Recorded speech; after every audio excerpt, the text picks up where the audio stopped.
The Dandelion on the Moon. I once heard a story about a Zen monk who lived alone in a little hut by the river. One night, a thief crept through the shadows and was about to break into the hut when the monk waved hello and invited him inside. The thief was embarrassed, but he entered the monk's abode, and the monk proceeded to offer him everything he had. When the thief had filled his reverse Santa sack with all of the monk's meager belongings, including the clothes off of his back, he slunk away guiltily into the darkness. Naked, the monk walked outside and looked up at the moon. "Poor man," he whispered. "I wish I could give him the moon." Recently, I wrote a short poem that simply says, "Don't be the dandelion on the moon." I am no science whiz and have zero clue how space works, but in my understanding, the footprints of the astronauts who walked on the moon are still there to this day, due to no wind on the lunar surface. If this is true, I assume that a dandelion would not be blown away and would therefore remain intact for quite some time. I believe that as incarnate beings, we are here to be blown away, broken down, scarred and weathered, and in allowing this process to occur, we are granted the secret of immortality. Many of us spend time resisting this process, fetishizing youth and clinging to physical and material things without realizing that we are preventing ourselves from gaining the true treasures that our souls seek. That's a bold leap, but like the dandelion spreads its seeds through a process of dismemberment, so too, I feel, humans are asked to sacrifice parts of themselves and their identities in order to continue on the infinite path. Okay, so how does this connect to today's episode? Well, our guest is a philosopher, comedian, and when I felt into the spirit of our conversation, I thought of how in some way, comedians, poets, and artists are all looking to help people reconnect to the infinite abundance all around and inside them. Like the Zen monk with the thief wishing he could give him the moon. I thought of the sadness of the clown, the connection of grief to joy, the wisdom of the fool, the mandatory heartbreak of the one who wishes to live and love fully. I thought of crucifixion, of clown cars and the endless archetypes and personalities living in each of us.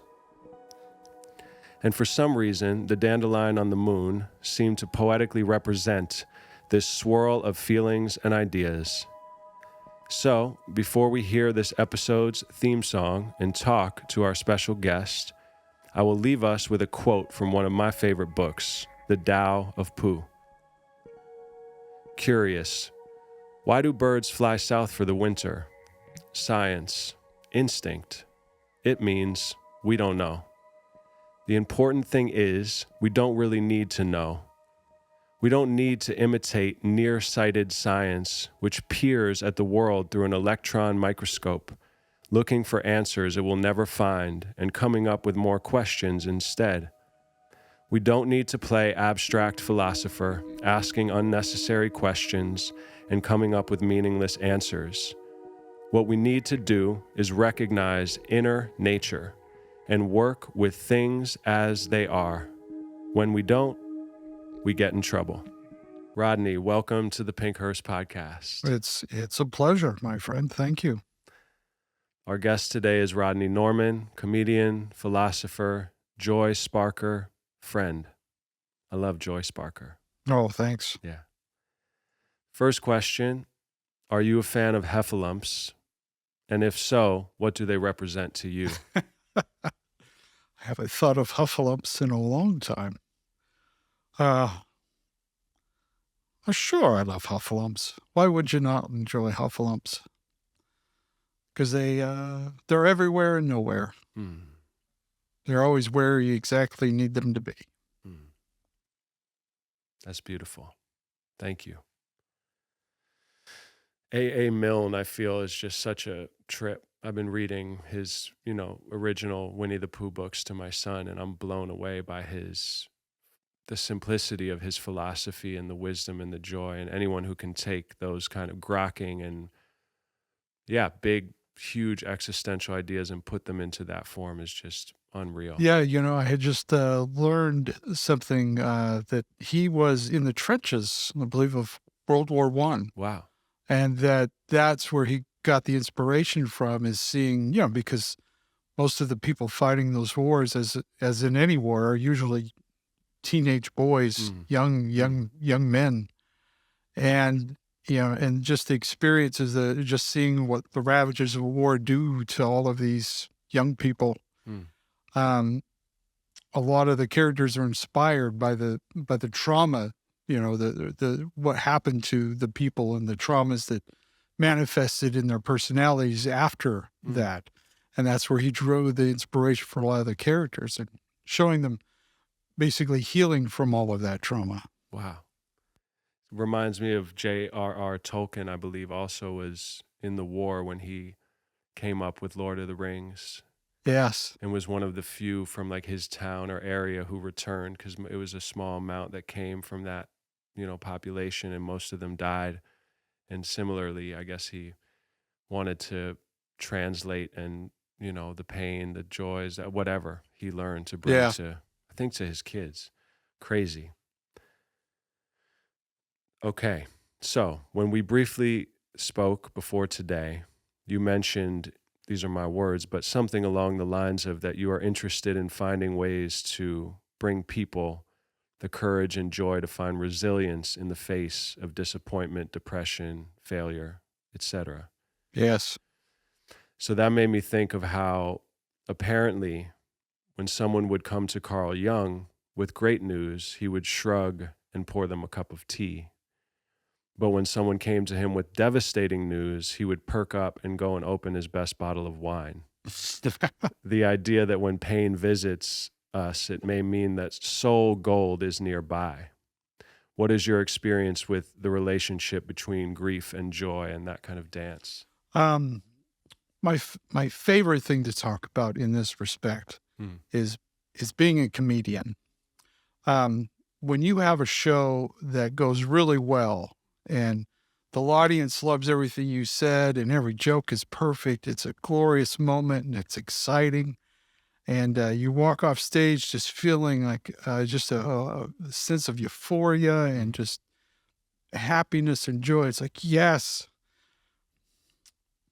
But those moments do nothing for you, because when you have those moments, you think, yeah, I got it going on. I've got it. I'm perfect. There's nothing to change. I've got it all. But when you fail, when you go up there to silence, when you walk off stage and the audience doesn't want to make eye contact with you, and it's just a horrifyingly embarrassing time, those are the moments that you grow as a comic. Those are the moments where you reach down and think, what did I do wrong? How can I do this better? Those are the moments that your inspiration comes, because you're forced to rethink everything. And that's where you find your new material. That's where you grow as a comic, is those failures. And so you get to a point after a while that, when it's good, it's great. But when you fail, it's like, now I remember what it's like to be hungry. Now I remember what it's like to not do it correctly. Now I know what it's like to just, take everything I have and just shatter it and put it behind me and move on to something new. Because that's where you're growing. That's where you're progressing. And when you apply that to everything else in your life, when you have the failures, you lose your job, or you have a death, or you have a friend that you lose, or whatever it may be, those are the moments where you have to rethink. You have to be creative, and you grow, and you get out of your shell. You get out of your comfort zone, and then you progress and you grow. Those are the moments to cherish. So I could see that coming from Jung. That makes so much sense. Yeah, I know, it's crazy. It almost feels like we're not taught that perspective in this society, perhaps. or maybe in like a shamanistic or a depth psychology, you might have that awareness that when something painful is happening, feel the pain, but something is on the edge of being born as well. And so, yeah, it's pretty cool to, I find that in your work, and to remember that it helps me immensely. And, you know, because the grief obviously can take a lot of us out or cripple a lot of us. Sure. Well, we So- use it as an excuse. You know, we think, oh, it's so hard to go on.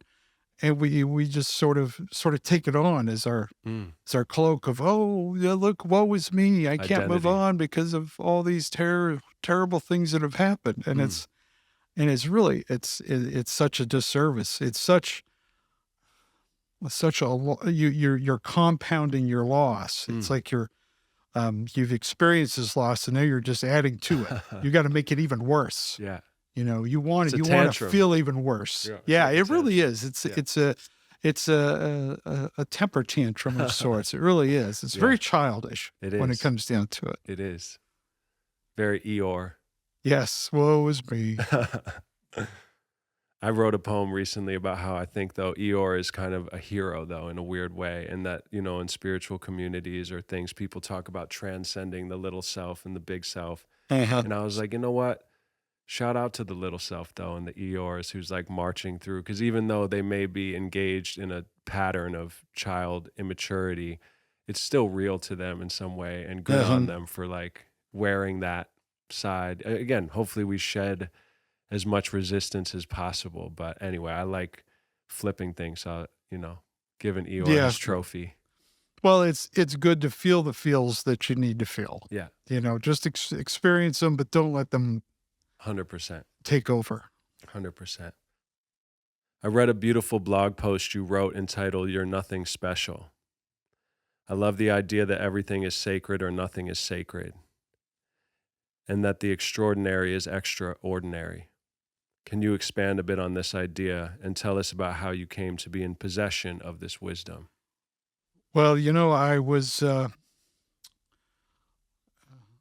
gone out to make videos. People had me make videos wishing people happy birthday and stuff. And I love doing them. They're a lot of fun. And I was out one day and I had set up everything and I was making these videos, and I was getting ready to move one because I was worried about the sunlight was hitting in a weird direction. And so I was getting ready to move the camera. I accidentally hit record.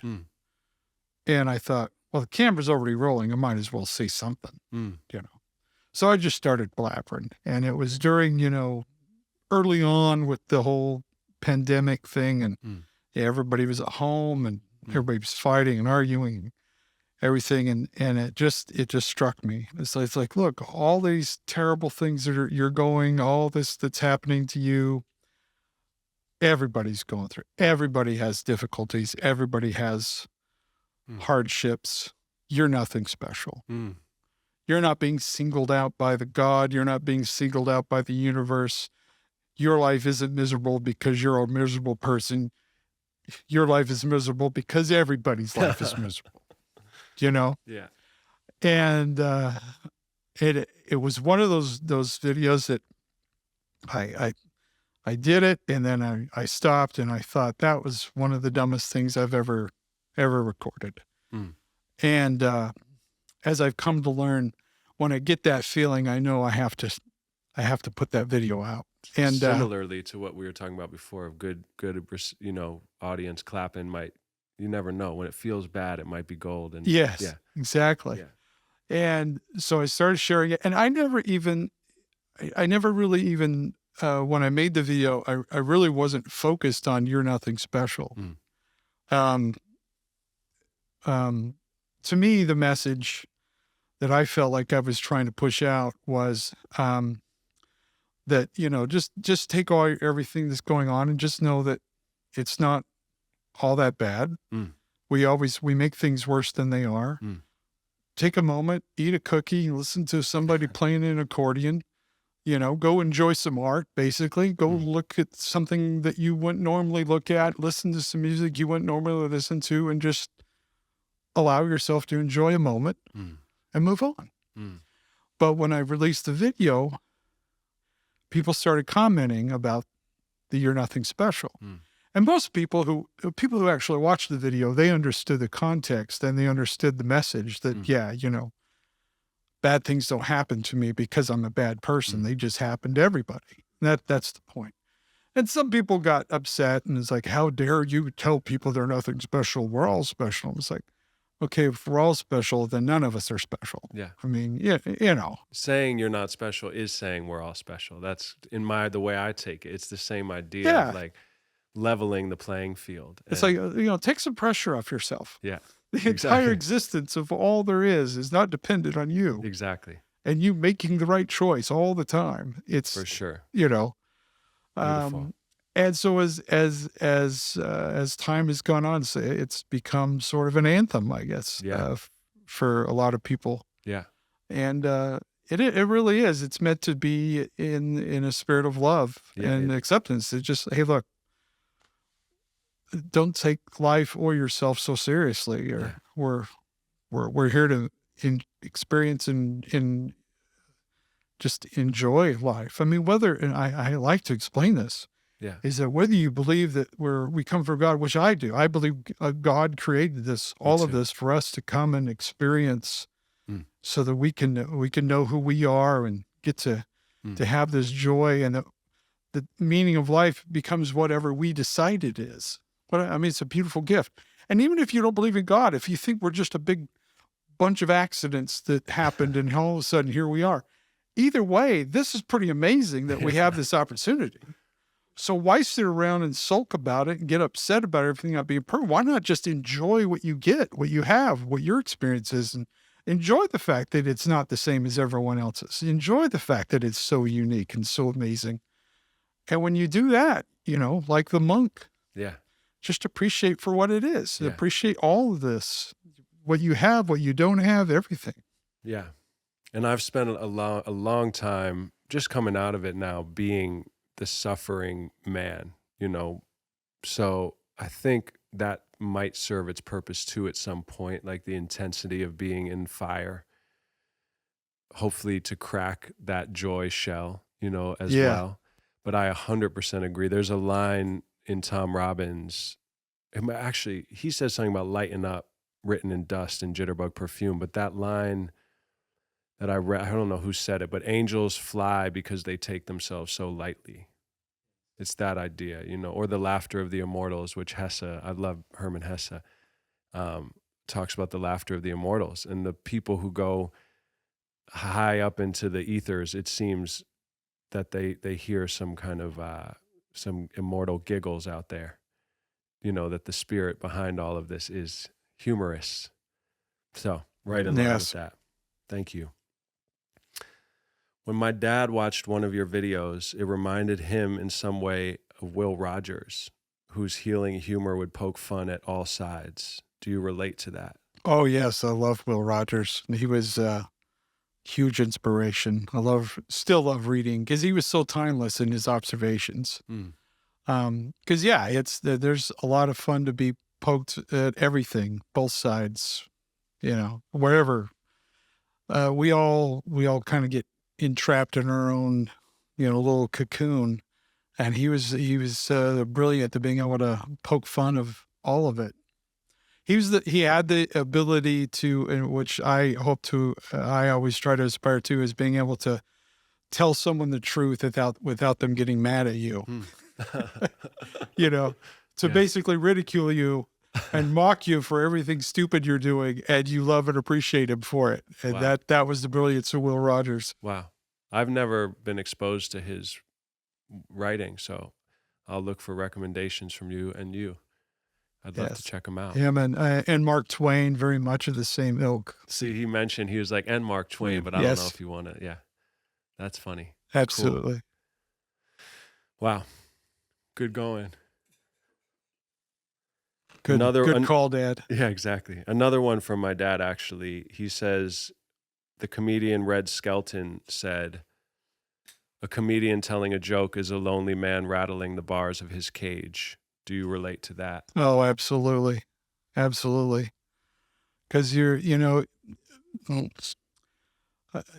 you know that whatever you do, you're going to get criticism. I mean, that's probably the most horrifying thing for most people to deal with as a comedian is no matter what you do, sure, you're going to get the love and the appreciation of people who laugh and enjoy the joke, but you're also going to get the wrath and condemnation of those who didn't, or those who actually fully understood the joke and it cut them deeply. But you know, I always say, I said, to be a true comedian, you don't write jokes, you just write the truth, and the jokes and the funny just shows up.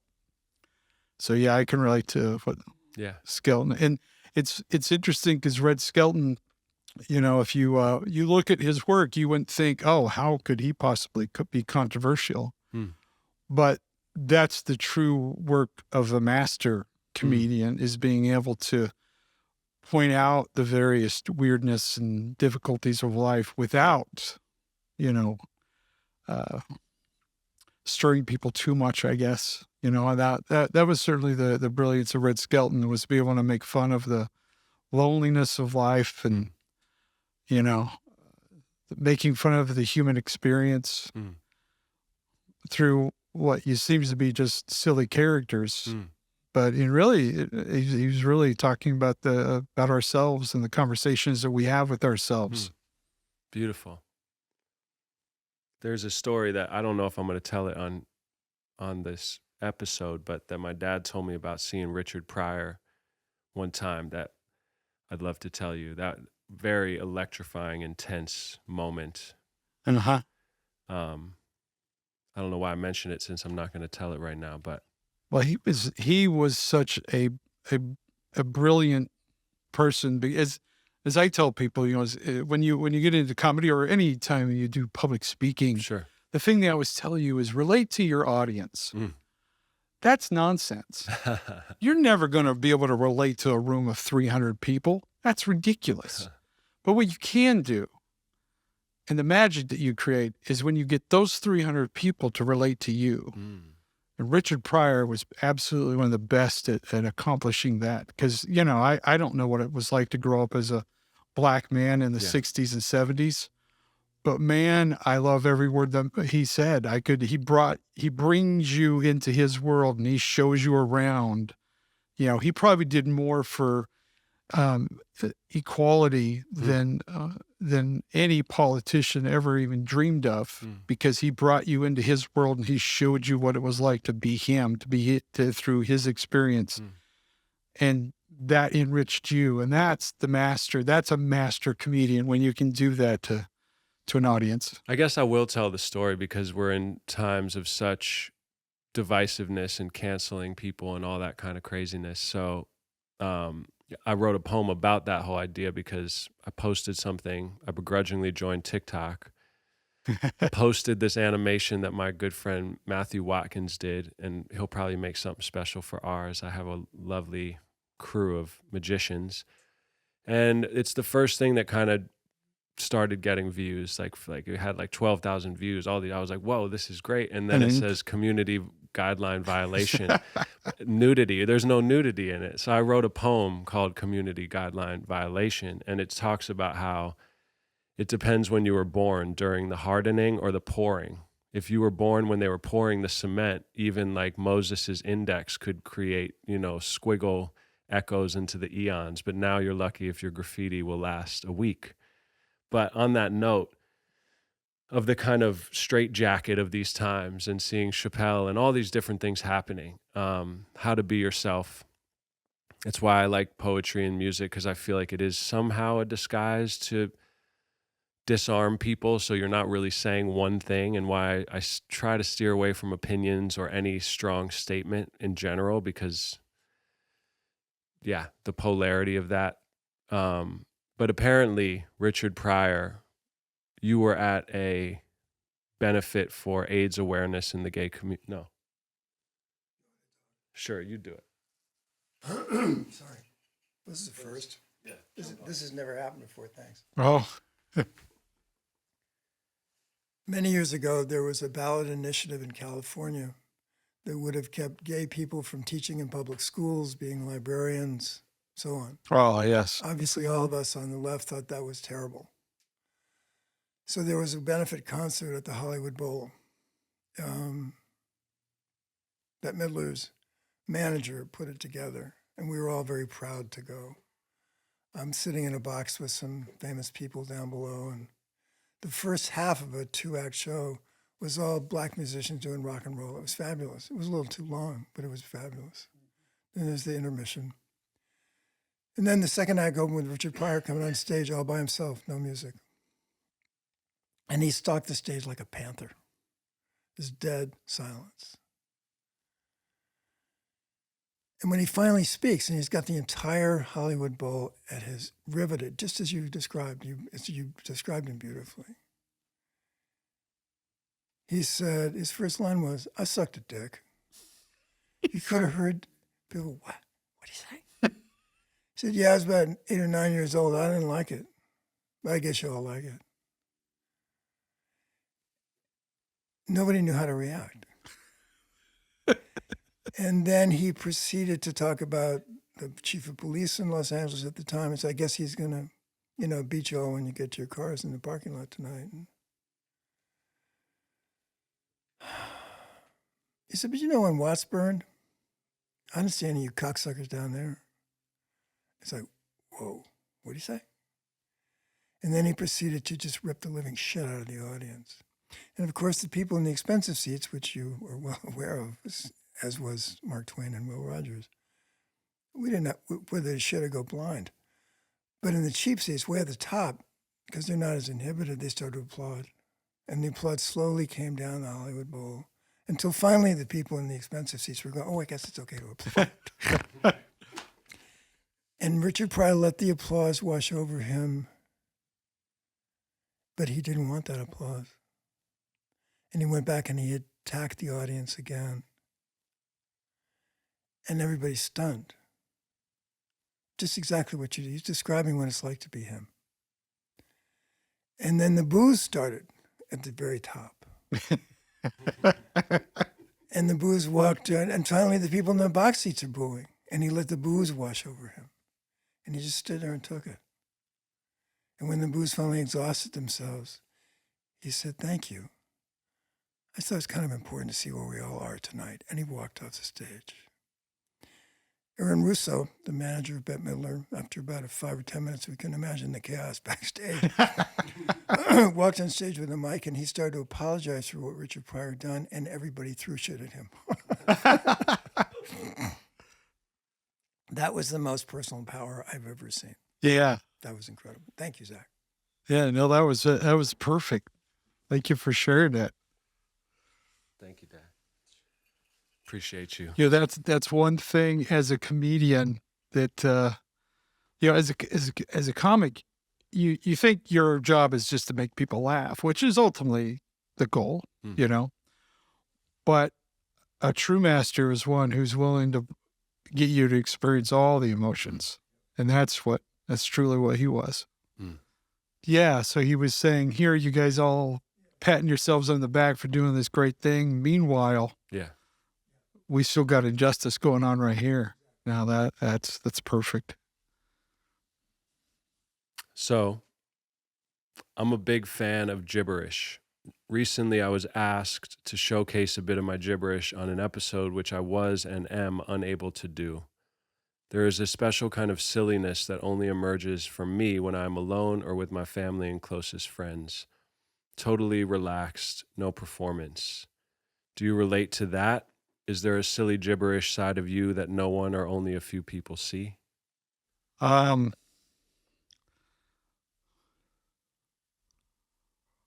think so. This is interesting you bring this up because one of the things I always enjoyed about Robin Williams was that he always performed as if he was not even fully aware the audience was even there.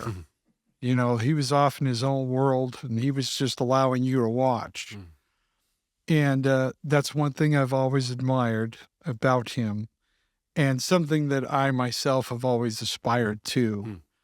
And I've dabbled with that a few times, but never fully crossed over to being able to do that, where I just completely just let go. And I want to. I think that's kind of where I'm feeling that I need to go. I need to just, like I said, I've dabbled with it, but I think I get too worried about the performance. Too worried, because you know, people are paying to come and see you, and you want to give them a good show. You want them to laugh and feel good. But at the same time, it's like I feel like there's more I could be giving.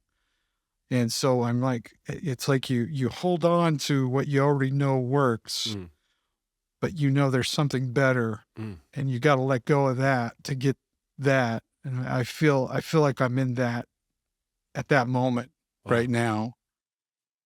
And as I asked it, I realized too, maybe as a comedian, you would have a more serious hidden side, and me as more of the poet, often people see my stuff and they're like, whoa, he's deep and intense. But really, I joke and am silly as hell when I'm alone. Well, when you realize that it's all the same. Yeah. When you finally embrace that it's all the same, then you stop worrying about putting it in boxes and categories. Because here we want to tell everybody we don't want people to put us in boxes and categories, but then we go and do that to ourselves. Totally. But when you let it start just crossing over, you know, when I started letting the philosophy and the poetry and the comedy and the actor and bringing all of that, and the psychology, bring all that and just let it happening together, it's just so much fun. And then the universe probably smiled at you and said, okay, now you can pass a little further than you were, maybe. Yeah. Yeah. And it really, it comes out, I think, when I'm making the videos, you know, as my character. Yeah. His name is Leonard. Okay.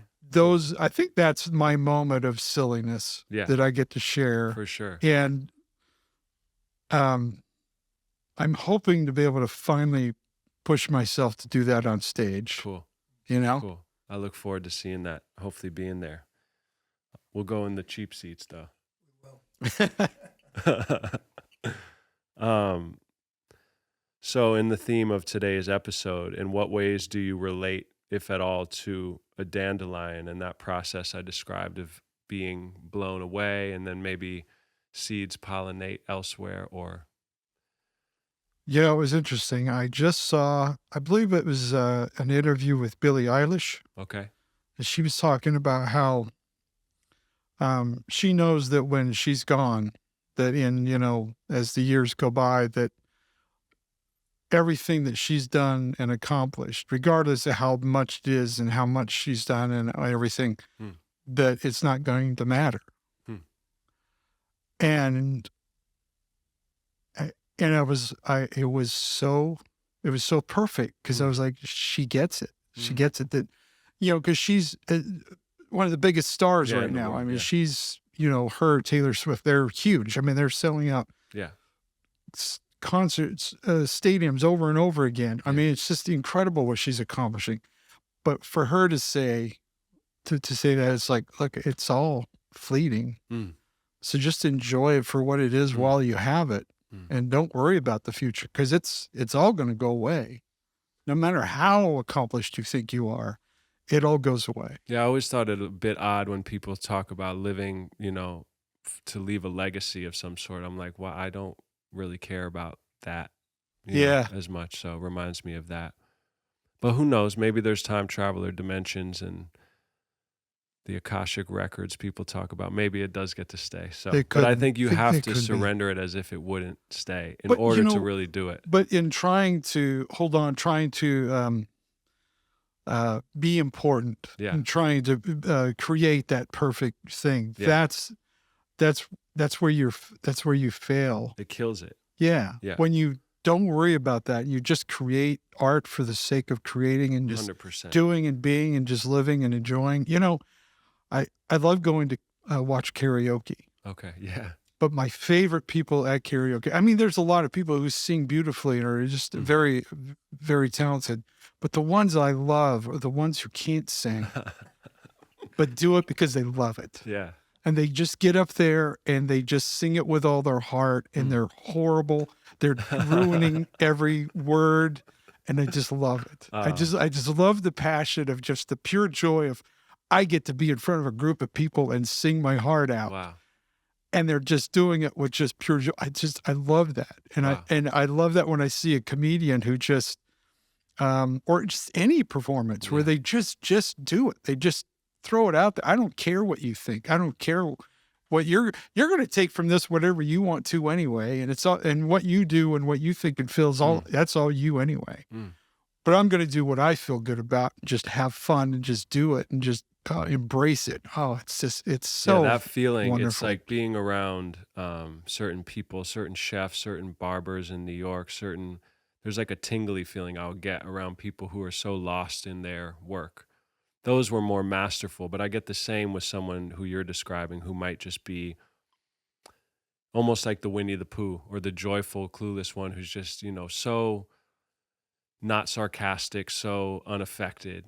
And I envy that, and I've spent time as a musician. I used to be like, got really skinny at one point because I was a little overweight at one point, and just to this day, battling with my image and so tired of it, and knowing that what I really seek is that glow from the people that you're describing that has nothing to do with how they look or what they have. So I'm really in this in limbo right now with me, of seeing the face that looks back at me now. And it still hurts though a lot, to let go. Anyway, not to spill my beans too much, but it reminds me of that. And I guess I'm in like a mid-wind gust of my dandelion right now or something. As I like to say, it takes a lot of work to look like you don't care how you look. That's a quote right there. That's beautiful. What is your relationship with the moon, since it's dandelion on the moon? With the moon. Oh, that's interesting. I have become fascinated by the moon as late. I've been taking pictures of the moon. Wow. All the time now. I don't know. I was sitting there. I was getting ready to go on stage to perform at a show there in Massachusetts. And the restaurant had a balcony outside. And so I went out there. It was just a beautiful, I had the clouds, but you could still see the moon just perfect, It was just big and bright. And I had never tried to take a picture of the moon with my phone, but I pulled it out and I zoomed in. I was like, wow, this is pretty good. And I took it, and I've become fascinated with the moon. And I took pictures of it during the day because, you could still see it from time. And I don't know, I just love the idea of the moon, because the moon itself, its only quality to us is that it reflects other light. It reflects the sun. It doesn't create the light. It just reflects. And, if you think about your own life, you give off energy, but you also reflect those around you. You know what I mean? And that we're kind of reflecting off each other. So I think there's a beauty in that. Yeah. It reminds me again of that monk, that story I hadn't thought of in a long time. And I want to be the monk, Well, when you realize that you're the monk and the thief, There you go. that's when you start to understand what it's all about. There you go. Thank you for that. That's a key. When I was a little boy, my dad, how old was I? Like 3 or 2 or 1, or I don't know, when you gave me the moon? But I wasn't really talking. Anyway, I was and he had me in his arms, and apparently he plucked the moon, and put it in my hand, and he says that I stared at it for a long time, like I really had the moon. And then I said something like, throw it, and he said, you want to throw it? And I was like, throw it. And I guess the idea was that I thought it needed to go back to so the whole world could have it, because I didn't want to be selfish with the moon. And to this day, I'm like, damn it, I should have kept the fucking moon, man. Because anyway, that's obviously a joke, and there's a symbol in that. But Yeah, but you got to tell me and then or lean in, And please. as your father, I wept, and I thought my son held the moon and he gave it back. Yeah. So, At some moons. point, you realize that the moon is everything else is just the same. Though we don't get to hold on to any of this stuff. He told me a quote yesterday that he heard in AA that says, everything I've ever surrendered had claw marks in it. I like that. That's beautiful. Yeah. So We should start having people go to AA meetings when they're 10. when they're 10, We could hedge off a lot of the alcoholism if we could just start doing the meetings early on in life. well, apparently I was just found out, I guess this is common knowledge to most people, but there's child therapists for like 3-year-old, depth psychologists. I was like shocked that there's 8-year-olds in therapy and all that kind of stuff. So might not be a bad idea. Yeah. I love that. So here's a little bit of a kind of silly random one. See if it sparks anything. If you met an alien today and they asked you for geographical directions and existential advice, where would you point them? What advice would you give them? So extraterrestrial Yeah. came and asked me. Just said, where should I go? I've never been here before. And then they said, and do you have any advice about being on this planet or as a human? I'd probably tell them to go downtown Los Angeles and hang out with homeless people. Go see that. Mm. Because you find people who are in the depths that we would say in life. And even go visit the poorest villages in Africa or South America. Because that's where you're going to find people who are enjoying life for what it is. They're not, I love, one of my favorite things on social media is when you see these children, they're obviously in a village somewhere in the Africa or such, and they don't have shoes. They're dancing out in the middle of the road, and half the village is there watching them as these kids everywhere from, 3 years old to 12, 14, bunch of them, they're just dancing and they have the biggest smiles, and they're just giving it everything you've got. And it's just pure joy. They're pretending that they have instruments and they're just having so much fun. It's like, that is, here they're in, they probably don't have electricity. And if they do, it's very sparse. They have to work for every meal that they have. And yet here they are just experiencing just pure joy, more joy on their face than almost any playground you go see in America. They watch those kids and they're all, absorbed in their iPads and everything. But here's these kids just, they're thrilled that somebody has a camera that they can film, Yeah. It's just pure joy. And then you go down to hang out with homeless people, and you would think that they're miserable, but you go and meet with them and talk to them, they're happy. A lot of them are just happy because they don't want the responsibilities of a house and a job. They're hanging out with people that are like, sure, it's a hard life, but they're finding some joy. They're finding joy or whatever it is. It's funny. A lot of them, you want to try and get them out of the streets, and most of them don't want to go. Most of them could go. Most of them are very smart and capable, but they just enjoying that moment. For some of them, they're staying there because they're helping others who are there. They found joy in doing that. Wow. When I was 15, I went to Tanzania and stayed with one of the last hunter-gatherer tribes, apparently, in the world, and spent time in Dar es Salaam, and I had a similar experience. Beautiful. I flew back through Paris or Amsterdam and then stayed in Paris, and I was 15 and was in such culture shock that I just hated everyone in Paris and America. I was just like, you frozen assholes, you have no idea. And I was very angry. And then in New York, I've often spent a lot of time talking to people in the streets. I have a friend named Damien who smokes crack very, out loud, like he's not hiding it. And we would have 2-hour-long philosophical conversations. And every time he would see me, he'd say, "White dude in the hoodie with the beer." Because that was like a rap song I made when I was 16. That'd be like 10 years later, "White dude in the hoodie with the beer." And a lot of my friends thought I was, what am I doing? But yeah, I found similar, completely same. And it sounds like you gave geographical and existential advice simultaneously to that extraterrestrial there. I think you answered both in one. Yeah. Yeah. I I appreciate guess I that. did.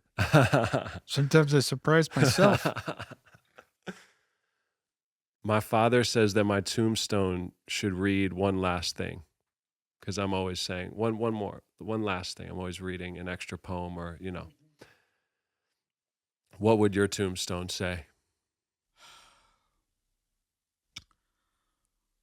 He was here, now he's gone. Perfect. There is clearly an overwhelming amount of grief in the world today. What inspires you to get out of bed in the morning? Where do you find the strength to create and carry on with such ferocious joy?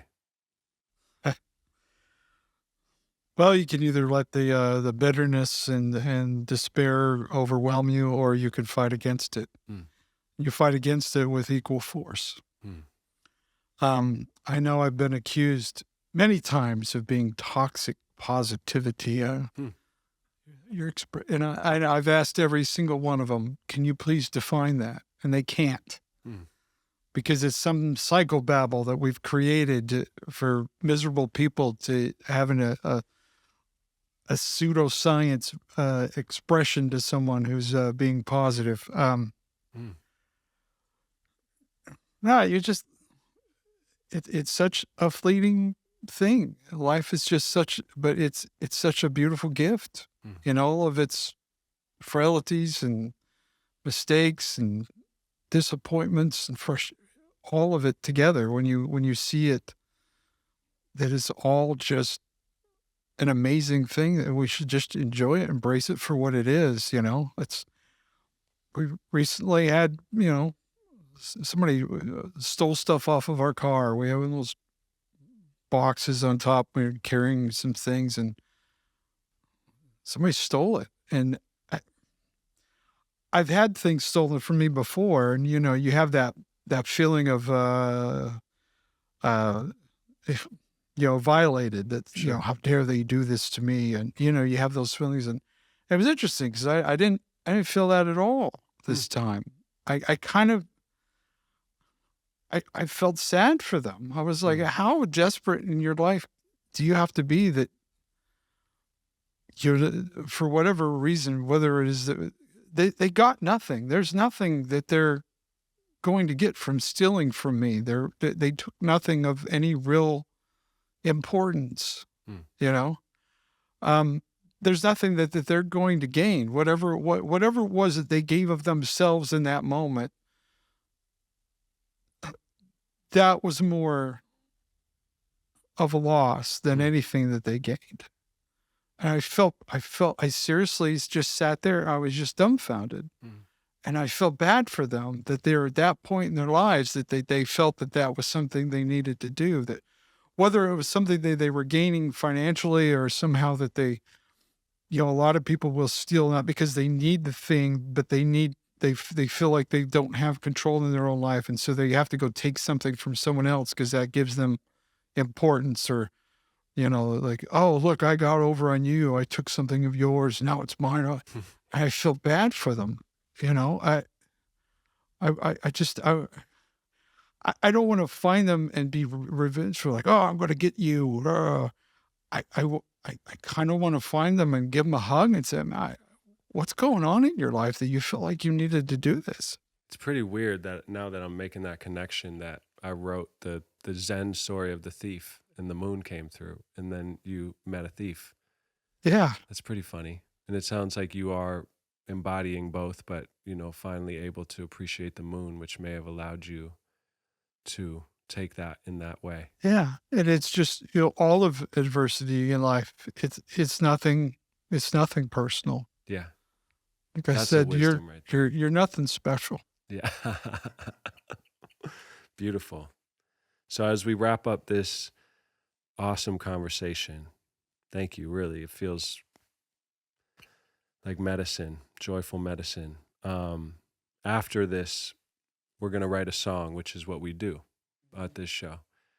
And it'll be about the dandelion and the moon. And last night, Kevin, one of our team members at the Pink Hearse operation, got out of work, sent a little guitar scratch. God bless him. Didn't have a lot of time. So we're going to jump in. No pressure, but would love to, have you collaborate a little if you feel like it, if you have time. And I was curious if you create music in any form. I've tried. I've written some poetry over the years. I've never really sat down and said, I'm a poet. I write things. It's just things just from time to time will come to me and I'll just put it down. And I'd like to do more of it. Cool. I've always wanted to be a musician. I own 7 guitars to my wife's chagrin. Wow. And I don't know how to play a single note. But I want to. Yeah. Cool. Well, if you have a little bit of time and we want to mess around for a second, that'd be an honor. But thank you for being here today. Thank you. Both of you. Hopefully more to come. I feel like an old friend when I'm here with you. I feel the same. I feel very, very comfortable being here. Me too. Thank you for having me. Of course, anytime. Is there anything you'd like to add or leave with the world or us? Just enjoy your life for all its good and bad. Just appreciate it for what it is. And when you do, you can't choose what happens to you, but you could choose how you react to it all. And as long as you always keep that in mind, that, as I like to say, it's not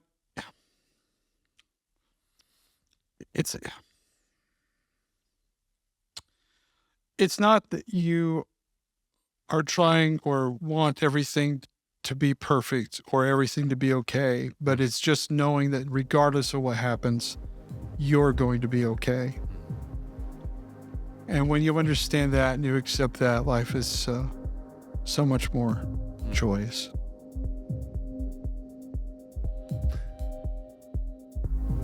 Peace, y'all. Thanks for listening.